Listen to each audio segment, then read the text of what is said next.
ഈ കഴിഞ്ഞ 14-ാം തീയതിയാണ് അമേരിക്കയുടെ F-35B അത് ഇംഗ്ലണ്ടിന് കൊടുത്തത്. ബ്രിട്ടീഷുകാർ അവരുടെ HMS പ്രിൻസ് ഓഫ് വെയിൽസിൽ ഉപയോഗിച്ചുകൊണ്ടിരുന്നത്. ഫ്യൂവൽ തീർന്നു എന്നുള്ള പേരും പറഞ്ഞ് തിരുവനന്തപുരത്ത് വന്നിറങ്ങിയത്. ഫ്യൂവൽ അടിച്ചിട്ട് ദിവസം എത്രയായി? ഇന്നിപ്പോൾ മഹത്തായ 11-ാം ദിവസം ഓടിക്കൊണ്ടിരിക്കുന്നു. വിമാനം പോകുന്നില്ല. ഞാൻ അന്ന് തമാശയ്ക്ക് നിങ്ങളോട് പറഞ്ഞു, നാരായണൻ തങ്കപ്പൻ ചേട്ടനെ വിളിച്ചിട്ട് തങ്കപ്പൻ ചേട്ടാ കുറച്ച് മണ്ണെണ്ണയോ ഇരിപ്പുണ്ടോ എന്നൊക്കെ ചോദിച്ച് വിമാനം അവിടെ ഇറക്കി എന്നൊക്കെ. കാര്യമൊക്കെ ശരി. Now the matter is very serious. ഇത്രയും ദിവസമായിട്ട് ഇത്ര വലിയ വിദഗ്ധരായ അമേരിക്കയിലെ ലോക്ക്ഹീഡ് മാർട്ടിൻ നിർമ്മിച്ച F-35B എടുത്തുകൊണ്ട് പോകാൻ ഇവർക്ക് സാധിക്കുന്നില്ലെങ്കിൽ ഇവർ സംശുദ്ധ മാണ്ടന്മാരാണെന്നതിനർത്ഥം. അവരുണ്ടാക്കിയ ഒരു യന്ത്രമല്ലേ, അതിൻ്റെ അവർ പിന്നെ ഫ്യൂൽ ചെയ്ത് കഴിഞ്ഞപ്പോൾ അവർ പറഞ്ഞു അല്ല അതിൻ്റെ ഹൈഡ്രോളിക്സ് എന്തോ കുഴപ്പമുണ്ടെന്ന്. ഹൈഡ്രോളിക് എന്ന് പറഞ്ഞാൽ എന്താ, ഒരു ഫ്ലൂയിഡും സിലിണ്ടറും ഒക്കെയുള്ളൊരു ഏർപ്പാടാണ്. ഇത് ഇത്ര വലിയ ടെക്നോളജി ഒന്നുമല്ല. നമ്മളുടെ എഞ്ചിനീയർമാർ വിചാരിച്ചാൽ, നമ്മളുടെ ടെക്നീഷ്യന്മാർ വിചാരിച്ചാൽ സുഖസുന്ദരമായിട്ട് ചെയ്യാവുന്നൊരു സാധനമാണ് ഹൈഡ്രോളിക്സ്. ഹൈഡ്രോളിക്സ് ഒരു പക്ഷേ ലോകത്തെ ഏറ്റവും പഴയ ടെക്നോളജിയുമാണ്. അതിൽ വലിയ ഇമ്പ്രൂവ്മെൻ്റ് ഒന്നും ഇപ്പോഴും വന്നിട്ടുമില്ല. ഫ്ലൂയിഡ് വെച്ച് ഫ്ലൂയിഡിൻ്റെ പ്രഷർ കൊണ്ട് ഓപ്പറേറ്റ് ചെയ്യുന്ന ചില സിലിണ്ടേഴ്സ്, ആ സിലിണ്ടേഴ്സുമായിട്ട് അറ്റാച്ച് ചെയ്ത സാധനങ്ങൾ അതനുസരിച്ച് മൂവ് ചെയ്യും, അങ്ങോട്ടും ഇങ്ങോട്ടും കറങ്ങും, വലിയും, തള്ളും, പൊങ്ങും, ഇങ്ങനെയൊക്കെ ചെയ്യും. ഇതാണ് hydraulics. Not a big thing. അത് നമ്മുടെ സാധാരണ വണ്ടിപ്പണി ചെയ്യുന്ന മെക്കാനിക്സ് ഉണ്ടല്ലോ, ഈ മോട്ടോർ മെക്കാനിക്സ്, അവരെ വിളിച്ച് കാണിച്ചു കഴിഞ്ഞാൽ അവർ ശരിയാക്കി തരും. പക്ഷേ ഇതിനൊന്നും ബ്രിട്ടനും തയ്യാറല്ല, അമേരിക്കയും തയ്യാറല്ല. അവരുടെ വിമാനത്തിൽ ആരും തുടരുത്, അതിനൊരു ഷെഡ് പോലും പണിയരുത്, അത് മഴയും വെയിലും കൊണ്ട് കിടക്കട്ടെ. അപ്പം നമ്മുടെ ആൾക്കാർ പറഞ്ഞു, എടാ മഴയും വെയിലും കൊണ്ട് ഇങ്ങനെയാണോ വിമാനം ഇടുന്നത്? ഓപ്പൺ എയറിലല്ലല്ലോ, ഹാങ്ങറിലല്ലേ വിമാനം കയറ്റിയിടുന്നത്. ഒരു കാര്യം ചെയ്യ്, എയർ ഇന്ത്യയുടെ ഹാങ്ങറുണ്ട്, അതിനകത്ത് കയറ്റിയിടുക. എയർ ഇന്ത്യയിലൊന്നും കയറ്റാൻ പറ്റില്ല. 2 ദിവസം കഴിഞ്ഞപ്പോൾ ചോദിച്ചു, അല്ല എയർ ഇന്ത്യയുടെ ഹാങ്ങർ ഉണ്ടോ ചേട്ടാ? ഉണ്ട്, നീയല്ലേ പറഞ്ഞാൽ അതിന് കയറ്റാൻ പറ്റില്ല എന്നൊക്കെ, എന്തോ വലിയ പുലിവാലാണെന്ന്. അല്ല അത് കയറ്റാൻ സമ്മതമാണ്. അപ്പോൾ നമ്മുടെ ആൾക്കാർ മുടക്കി. എയർ ഇന്ത്യയും ഇന്ത്യൻ എയർഫോഴ്സും പറഞ്ഞു, ഇപ്പോൾ ആ ഹാങ്ങറിനകത്ത് കയറ്റാൻ പറ്റില്ല. കയറ്റണമെങ്കിൽ ഞങ്ങൾ പറയുന്ന കണ്ടീഷൻസ് അനുസരിക്കണം, ഞങ്ങൾ ആ വിമാനത്തിൽ കൈവയ്ക്കും. ഞങ്ങളറിയാതെ ഏത് വിമാനം എന്താണ് എന്നൊന്നും അറിയാൻ മേലാതെ ഒരു യന്ത്രം ഉന്തിത്തള്ളി ഹാങ്ങറിനകത്ത് കയറ്റുന്നു. അത് അതിനകത്ത് കിടന്ന് പൊട്ടിത്തെറിച്ചാൽ എന്ത് ചെയ്യും? ആര് സമാധാനം പറയും? ബ്രിട്ടൻ പറയും അത് നിങ്ങളെന്തോ ബോംബ് വെച്ചാണെന്ന് പറയും. നമ്മൾ പറയും ഇതിനകത്ത് ഇരുന്ന ബോംബാണെന്ന് പറയും. വലിയ പ്രശ്നമാകും. ഇത് ഭാഗത്ത് കയറ്റാൻ പറ്റില്ല എന്ന്. സാധനം പുറത്ത് തന്നെ കിടക്കുന്നു. മഴയും വെയിലും കൊണ്ട്, മഴ എത്രയൊക്കെ പറഞ്ഞു കഴിഞ്ഞാലും വെള്ളമകത്തേക്ക് കയറുമല്ല. എർഗണോമിക്കൽ ഡിസൈൻ എന്നൊക്കെ പറഞ്ഞ് വെള്ളമല്ലേ എന്ന് നിർത്തിയിട്ടിരിക്കുകയല്ലേ. പറന്നുകൊണ്ടിരിക്കുകയാണെങ്കിൽ പോട്ടെ എന്ന് വയ്ക്കാം. പറക്കുന്നത് മഴയുടെയൊക്കെ മുകളിൽ കൂടെയാണ് താൻ. ഏതായാലും സാധനം ഇപ്പോൾ ബിയോണ്ട് റിപ്പയർ ചീത്തയായിരിക്കുന്നു. ഇതിനിടയ്ക്ക് നടന്ന കാര്യങ്ങൾ ഓരോന്നായിട്ട് പുറത്തേക്ക് വരുന്നു. ഈ വിമാനം ലാൻഡ് ചെയ്യുമ്പോൾ ഇതിൻ്റെ പാരാമീറ്റേഴ്സ്, ആവുന്നത്ര സോഫ്റ്റ്വെയർ സെറ്റപ്പ് എല്ലാം നമ്മളുടെ റഡാറുകൾ ശേഖരിച്ച് DRDOയ്ക്ക് കൈമാറി. DRDO അത് അനലൈസ് ചെയ്തിട്ട് പറഞ്ഞു, ഈ വിമാനം ലക്ഷണം കണ്ടിട്ട് ഇതിൻ്റെ ഡാറ്റ വെച്ചിട്ട് ഇതിൻ്റെ ലാസ്റ്റ് ഡാറ്റ പ്രത്യക്ഷപ്പെടുന്നത് സൗത്ത് ചൈന സീ ആണ്. സൗത്ത് ചൈന സീയിൽ നിന്ന് പിന്നീട് ഇതിൻ്റെ സിഗ്നൽ നമ്മുടെ റഡാറിൽ വരുന്നത് അറബിക്കടലിൽ വെച്ചാണ്. അതും നമ്മുടെ റഡാർ ഐഡൻറ്റിഫിക്കേഷൻ സോണിന് പുറത്ത് വെച്ച്. നമ്മൾ സോണൊക്കെ തീരുമാനിച്ചിട്ടുണ്ടെങ്കിലും സോണിന് പുറത്തേക്കും ഒരു 3-3.5 നോട്ടിക്കൽ മൈൽ വരെ നമ്മളുടെ റഡാറുകൾ പ്രവർത്തിക്കും. ഇതൊന്നും F-52B അറിയില്ല. അവൻ വിചാരിക്കുന്നത് എന്നെ കവിഞ്ഞ് ഭൂലോകത്ത് ആരുമില്ല, ഇന്ത്യയോ ദരിദ്രവാസികളോ, അവരെ കാര്യമൊക്കെ ശരി. രഹസ്യങ്ങൾ ഏകദേശം നമ്മുടെ കയ്യിലായി. ഇപ്പോൾ അവർക്ക് പ്രയാസം എന്താണെന്ന് വെച്ചാൽ ഇത് ടേക്ക് ഓഫ് ചെയ്യുമ്പോഴും മാക്സിമം സിഗ്നൽസൊക്കെ പ്രവർത്തിക്കും, മാക്സിമം കമ്പ്യൂട്ടറുകൾ പ്രവർത്തിക്കും. പറക്കുന്ന കമ്പ്യൂട്ടറാണ് F-52B എന്നാണല്ലോ വെപ്പ്. ഈ കമ്പ്യൂട്ടറിൻ്റെ കംപ്ലീറ്റ് ഡാറ്റ നമ്മുടെ കയ്യിൽ കിട്ടും. അടുത്ത പുലിവാല് വന്നത് എന്താണെന്ന് വെച്ചാൽ ഇവർ ഓലപ്പുരയിട്ട് ഇത് മറയ്ക്കാൻ സമ്മതിക്കുകയില്ല, ടർപ്പോളയിട്ട് മറയ്ക്കാൻ സമ്മതിക്കുകയില്ല, ഓപ്പണായിട്ട് മഴയും വെയിലും കൊണ്ട് കിടക്കട്ടെ എന്ന് പറഞ്ഞതിൻ്റെ ഉദ്ദേശം ആകാശത്തു നിന്ന് അവരുടെ സാറ്റലൈറ്റ് ഇത് കണ്ടുകൊണ്ടേയിരിക്കും, നിരീക്ഷിച്ചുകൊണ്ടിരിക്കും. ശരി, നിരീക്ഷിച്ചു. 2 ദിവസം കഴിഞ്ഞപ്പോൾ തങ്കപ്പച്ചേട്ടൻ നാരായണനെ വിളിച്ചു. എടാ നാരായണനെ ഇവിടെ വന്നേ, നീ എന്ത് വിവരക്കേടായി കാണിക്കുന്നത്? ഞാൻ നിന്നോടുള്ള സ്നേഹം കൊണ്ട് പറയുക. എടാ ഇത് വെയിലെത്തിട്ട് കഴിഞ്ഞാൽ നിങ്ങളുടെ സാറ്റലൈറ്റിനെ കാണാം. അതെ കാണാൻ ചേട്ടാ, ആ സാറ്റലൈറ്റ് ആകുമ്പോൾ 24 മണിക്കൂർ മോണിറ്റർ ചെയ്യുമല്ലോ. എടാ അവിടെ എൻ്റെയും സാറ്റലൈറ്റ് ഉണ്ട്. ആകാശത്ത് ഇംഗ്ലണ്ടിൻ്റെ സാറ്റലൈറ്റ് മാത്രമല്ല ഉള്ളത്, ഇന്ത്യയുടെ ഉണ്ട്, ചൈനയുടെ ഉണ്ട്, റഷ്യയുടെ ഉണ്ട്, നാട്ടുകാരുടെ എല്ലാം സാറ്റലൈറ്റ് ആകാശത്തുണ്ട്. എല്ലാവരും ഇത് കണ്ടുകൊണ്ടിരിക്കുകയാണ്. ഇതൊന്നുമില്ല, നീ തുണിയില്ലാതിരിക്കുകയാണ്, ഞാൻ മാത്രം കണ്ടാൽ മതി. പക്ഷേ ഞാൻ മാത്രം കാണരുത്, നാട്ടുകാരൊക്കെ കണ്ടോട്ടെ എന്ന് പറഞ്ഞ് നീ റോഡിലിറങ്ങി തുണിയില്ലാതെ നിൽക്കുന്നു. ഇതെന്ത് തെമ്മാടിത്തരമാണ് നാരായണമെന്ന് ചോദിച്ചു. നാരായണൻ അപ്പം തന്നെ ഇംഗ്ലണ്ടിലേക്ക് മെസ്സേജ് കൊടുത്തു. ചേട്ടാ സംഭവം ഇതാണ്, നമ്മുടെ സാറ്റലൈറ്റ് മാത്രമല്ല മറ്റെല്ലാ സാറ്റലൈറ്റും ഇത് കാണുന്നുണ്ട്. അങ്ങനെയുണ്ടല്ലോ. ഈ സായിപ്പിന് ബുദ്ധി പലപ്പോഴും പതുക്കേ വരുള്ളൂ. നമുക്കൊരു സാമാന്യ ബുദ്ധി ആയതുകൊണ്ട് അതെപ്പോഴും നമ്മുടെ കൂടെയുണ്ട് ആവശ്യത്തിന്. സായിപ്പിന് അസ്ഥിയിലൂടെ പോയ ബുദ്ധിയാണ്, പക്ഷേ അത് പുറത്തു വരാൻ താമസിക്കും. അപ്പോൾ ഇപ്പോൾ അതും പാടില്ല. അങ്ങനെ ആയപ്പോഴാണ് വിമാനം കൊണ്ടുപോകാൻ തീരുമാനിച്ചത്.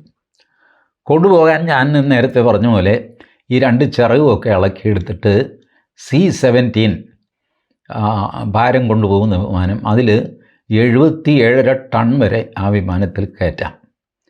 ഈ F-35Bക്ക് 14 ടൺ വെയിറ്റേ ഉള്ളൂ. അപ്പോൾ സുഖമായിട്ട് കയറിക്കോളും, ചിറകഴിക്കണം, അതേ ഉള്ളൂ. ഈ ചിറകഴിക്കാനായിട്ട് നമ്മുടെ കൊല്ലം താമരനെ ആരെങ്കിലും വിളിച്ചുകൊണ്ട് വന്നാൽ പുള്ളി ഇത് അഴിച്ചു വെച്ച് തരും. തങ്കപ്പൻ ചേട്ടൻ കെട്ടിയും കൊടുക്കും, ഇത് ഉരുണ്ട് വീഴാതെ തമ്മിലടിക്കാതെയൊക്കെ. പക്ഷേ ഇന്ത്യൻ എയർഫോഴ്സ് പറഞ്ഞു അതങ്ങനെ കൊണ്ടുപോകാൻ പറ്റില്ല. C-17 തന്നെ കൊണ്ടുപോകാം, പക്ഷേ അത് ഇന്ത്യൻ C-17 ആയിരിക്കണം. ഇനി ഇംഗ്ലണ്ടിൽ നിന്ന് വേറൊരു C-17 ഇവിടെ കൊണ്ടുവന്നിട്ട് അത് കേടായി എന്നും പറഞ്ഞ് അതും കൂടെ ഇട്ടുകൊണ്ടിരിക്കാൻ പറ്റില്ല. നിങ്ങളുടെ കയ്യിലുള്ള യന്ത്രങ്ങളൊക്കെ ലൊട്ടിലൊടുക്കാണ്. ഈ സാധനമൊക്കെ പഴയതും പിഞ്ഞിയതും ഒക്കെയാണ്. ഇത് ഇവിടെ കൊണ്ടുവന്ന് ഇറക്കി അതും കൂടെ ഇവിടെ തള്ളിയിട്ട് പിന്നെ അതും കൂടെ ആക്രി വിലയ്ക്ക് വിൽക്കാനായിട്ട് നടക്കാൻ ഞങ്ങൾക്ക് സൗകര്യമില്ല. ഞങ്ങളൊരു കാര്യം ചെയ്യാം, ഈ ദുരിതം അഴിച്ചിട്ട് ഞങ്ങളുടെ C-17 കയറ്റി ഇംഗ്ലണ്ടിലോ അമേരിക്കയിലോ എവിടെയാണെന്ന് വെച്ചാൽ ഇറക്കി കൊടുക്കാനുള്ള കാശ് തന്നാൽ മതി.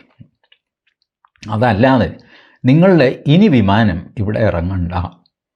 അതെന്താ ചേട്ടാ അങ്ങനെയൊക്കെ പറഞ്ഞു? ഞങ്ങൾക്ക് സംശയമുണ്ട്. അതുകൊണ്ട് തന്നെ ഞങ്ങൾക്ക് സംശയമുണ്ട് ഈ വിമാനം ഇവിടെ ഇറങ്ങേണ്ട കാര്യം എന്താണ്. ഒന്നാമത് ഈ വിമാനം ഫൈറ്റർ വിമാനമാണെന്നാണ് ഭൂലോകം എല്ലാം പറഞ്ഞിരിക്കുന്നത്. പക്ഷേ ഫൈറ്ററിനല്ലാത്ത കുറേ അധികം സാധനങ്ങൾ ഇതിലുണ്ട്. സോണാർ ഡിറ്റക്ടറുണ്ട്, അതുണ്ട്, ഇതുണ്ട്. ചുരുക്കി പറഞ്ഞാൽ റെക്കണൈസൻസ് വിമാനം എന്ന് പറയില്ല, വിവരങ്ങൾ ശേഖരിക്കുന്ന വിമാനം. ആ വിമാനത്തിൻ്റെ സ്വഭാവമാണ് ഇതിന് കാണുന്നത്. പിന്നെ ഇച്ചിരി ഫൈറ്റും ചെയ്യും, 2-3 മിസൈൽ ഇരിപ്പുണ്ട്. അത് എത്രയാണെന്ന് നിങ്ങൾ പറയുന്നില്ല. ഇതൊക്കെ എന്താണെന്ന് കൃത്യമായിട്ട് അറിയാതെ എണ്ണി തിട്ടപ്പെടുത്താതെ ഇതിവിടെ നിർത്തുകൊണ്ട് പോകാൻ പറ്റില്ല. ഇനി നിങ്ങളുടെ C-17 ഇത് കയറ്റിക്കൊണ്ട് പോയി എന്ന് വെച്ചോ, അവിടെ ചെല്ലുമ്പോൾ നിങ്ങൾ പറയും ചേട്ടാ ഒരു സാധനം അവിടെ ഒരു പാർട്ട് ആ തങ്കപ്പൻ ചേട്ടൻ്റെ കൊടുത്തിരുന്നു, അത് പുള്ളി എവിടെ വെച്ചെന്ന് അറിയാമില്ല, ഇവിടെ വന്നപ്പോൾ ഇത് കാണുന്നില്ല എന്ന്.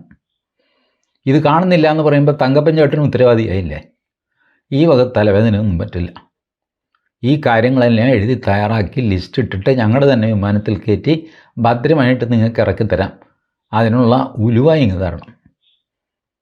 ഇതാണ് ഇപ്പോൾ പറഞ്ഞിരിക്കുന്നത്. അതിലാണ് ഇപ്പോൾ ഉടക്കി നിൽക്കുന്നത് ആണ് എനിക്ക് മൊത്തം കിട്ടിയ വാർത്തകളിലെ വിശ്വസനീയമായ ഒരു ഭാഗം ഇതാണ്. മറ്റൊന്ന്, ഈ വിമാനം സ്റ്റാർട്ടാകാത്തത് മെക്കാനിക്കൽ ട്രബിൾ കൊണ്ടോ ഹൈഡ്രോളിക് ട്രബിൾ കൊണ്ടോ അല്ല. ഇതിനെ ഇന്ത്യൻ എയർഫോഴ്സ് ഇലക്ട്രോണിക് ലോക്ക് ചെയ്തിരിക്കുകയാണ്. അത് സായിപ്പ് സഹസ്രം പയറ്റി കഴിഞ്ഞാൽ തുറക്കാൻ പറ്റില്ല. ഇലക്ട്രോണിക് ലോക്ക് എന്ന് വെച്ചാൽ software lock, remote through GPS lock ചെയ്തിരിക്കുകയാണ്. അതിനി ഇന്ത്യയുടെ അനുവാദമില്ലാതെ അതിന് പറന്നു പൊങ്ങാൻ പറ്റില്ല, അനങ്ങില്ല വിമാനം. ഇത് എങ്ങനെയോ ഇംഗ്ലണ്ടിന് മനസ്സിലായിട്ടുണ്ട്, പറഞ്ഞു കൊടുത്തിട്ടുമുണ്ടാകും. ഇവിടെ അത് പൂട്ടി താക്കോൽ എൻ്റെ കയ്യിലുണ്ട്. ഞാൻ പറയുന്ന ടേംസ് സമ്മതിച്ചു കഴിഞ്ഞാൽ ഞാനിത് തുറന്നു തരാൻ നിനക്ക് പറക്കാം, അല്ലെങ്കിൽ നീ ഇവിടെ കിടക്കുകയുള്ളൂ മോനെ. ഈ ഒരു വിമാനത്തിൻ്റെ പേരിൽ ബ്രിട്ടനും ഇന്ത്യയും തമ്മിൽ യുദ്ധം നടത്താൻ പറ്റുമോ? ഇല്ലല്ലോ. സാധനം ഇന്ത്യയിലുള്ളതുകൊണ്ട് ഇന്ത്യ ശരിക്ക് വിലപേശുന്നു.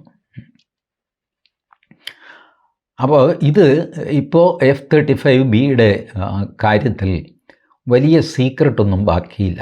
ഇത് സ്റ്റെൽത്ത് എന്ന് പറഞ്ഞ റഡാറിനെ ഇത് വെട്ടിക്കുന്നത് എങ്ങനെ എന്ന് DRDOയ്ക്ക് മനസ്സിലായി കഴിഞ്ഞു. ഈ വിമാനത്തിൻ്റെ പുറത്തെ കോട്ടിംഗ് എന്താണ് എന്ന് മനസ്സിലായി കഴിഞ്ഞു. ഇതിൻ്റെ മെറ്റൽ എന്താണെന്ന് മനസ്സിലായി കഴിഞ്ഞു. നമുക്ക് നമ്മുടെ ആംക വിമാനമൊക്കെ ഉണ്ടാക്കാൻ പ്രധാന സംഗതി മെറ്റലർജിയാണ് ഇതിൻ്റെ ഒരു തടസ്സം. ഇത്രയും ടെമ്പറേച്ചറും പ്രഷറും അറ്റ്മോസ്ഫിയറും ഒക്കെ താങ്ങാനുള്ള നോൺ കൊറോസീവ് ആയിട്ടുള്ള മെറ്റൽ. അപ്പോൾ ആ പ്രത്യേകതരം മെറ്റൽ ഒരു സാമ്പിൾ കിട്ടിക്കഴിഞ്ഞാൽ നമുക്ക് ഡെവലപ്പ് ചെയ്തെടുക്കാൻ പറ്റും. ആ സാമ്പിളും ഈ F-35 നമുക്ക് കിട്ടിക്കഴിഞ്ഞു. ചുരുക്കി പറഞ്ഞാൽ ഈ F-35 ഇനി ഭാരതത്തിന് ആവശ്യമില്ല. കാരണം ഇതേ ഫീച്ചേഴ്സ് ഇതിലും ഭംഗിയായിട്ട് ആംക എന്ന് പറയുന്ന നമ്മളുടെ HAL ഉണ്ടാക്കിക്കൊണ്ടിരിക്കുന്ന വിമാനത്തിൽ ഇൻകോർപ്പറേറ്റ് ചെയ്യാൻ നമുക്ക് സാധിക്കും. അപ്പോൾ പ്രധാനപ്പെട്ട സംഗതി, ലാൻഡ് ചെയ്തപ്പോൾ നമുക്ക് കിട്ടിയ ഡാറ്റ, ടേക്ക് ഓഫ് ചെയ്യുമ്പോൾ നമുക്ക് കിട്ടാൻ പോകുന്ന അതിൽ കൂടുതൽ ഡാറ്റ, അത് അവരെ വല്ലാതെ വിഷമിപ്പിക്കുന്നു. അതുകൊണ്ട് ടേക്ക് ഓഫ് വേണ്ട എന്ന് തീരുമാനിച്ചിട്ട് അവർ C-17 കയറ്റി കൊണ്ടുപോകാൻ നോക്കുന്നു. C-17 തന്നെ കയറ്റിത്തരാം, പക്ഷേ അത് ഞങ്ങളുടെ C-17 ആയിരിക്കും എന്ന് നമ്മുടെ എയർഫോഴ്സ് പറയുന്നു. ഇങ്ങനൊരു ഗുലുമാലിൽ കിടക്കുകയാണ് ഈ വിമാനം. അപ്പോൾ നാരായണൻ, തങ്കമ്പച്ചേട്ടൻ എന്നൊക്കെയുള്ള കഥാപാത്രങ്ങളുടെ തമാശ മാറി കാര്യം കുറെ കൂടെ ഗുരുതരമായിരിക്കുന്നു എന്നുള്ളതാണ് വിഷയം. ഇതിൽ എന്നെ അത്ഭുതപ്പെടുത്തുന്ന ഒരു കാര്യം, ഇപ്പോഴും മലയാളം ചാനലുകൾക്ക് ഈ വിഷയം മനസ്സിലായിട്ടില്ല എന്നാണ്. ഇവരുടെ മൂക്കിന് താഴെ ഏഷ്യാനെറ്റിൻ്റെയും മാതൃഭൂമിയുടെയും രണ്ടുപേരുടെയും ഹെഡ് ഓഫീസ് തിരുവനന്തപുരത്തല്ലേ, മൂക്കിന് താഴെ ഈ വിമാനം കഴിഞ്ഞ 11 ദിവസമായിട്ട് കിടക്കുന്നു. ഒരു ചർച്ചയുമില്ല, ഗൗരവമായൊരു ഫീച്ചറില്ല, ഡെയിലി ഒരു അപ്ഡേറ്റ് ഇല്ല, ഒരു ചുക്കുമില്ല.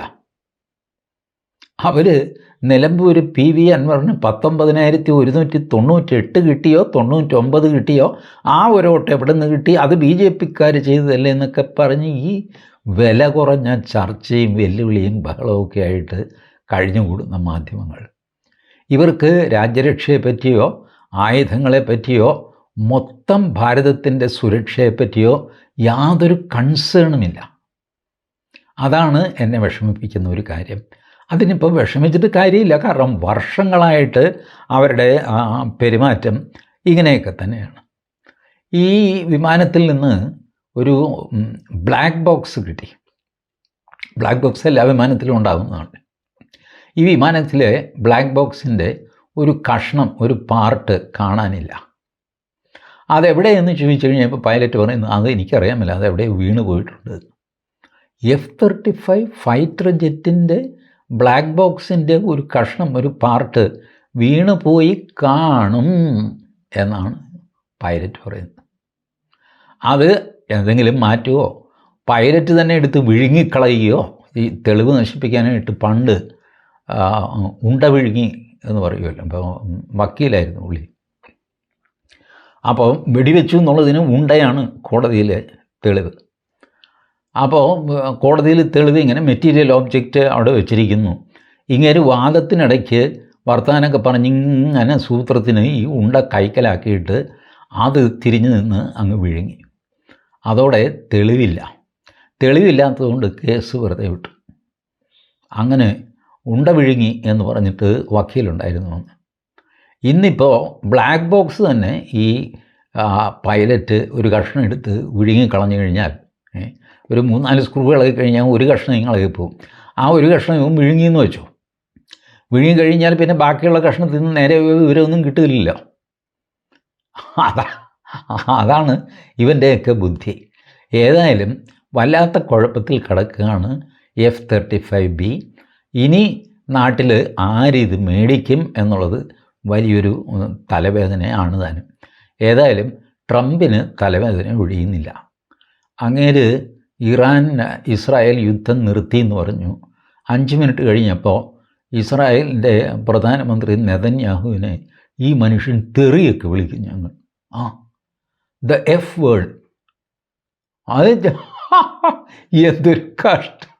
അമേരിക്കൻ പ്രസിഡൻറ്റ് ഈ അവസ്ഥയിൽ നിൽക്കുകയാണ്. ഇപ്പം അവിടെ യുദ്ധവിരാമമായോ ഇല്ലയോ എന്നുള്ളത് കേരളത്തിൽ ഈ ചന്തിരൂർ വിജയൻ എന്ന് പറഞ്ഞിട്ട് ഒരു നാഡീ ജ്യോത്സ്യനുണ്ട് ചേർത്തലയ്ക്ക് അടുത്ത് ചന്തിരൂർ എന്നുള്ള സ്ഥലത്ത്.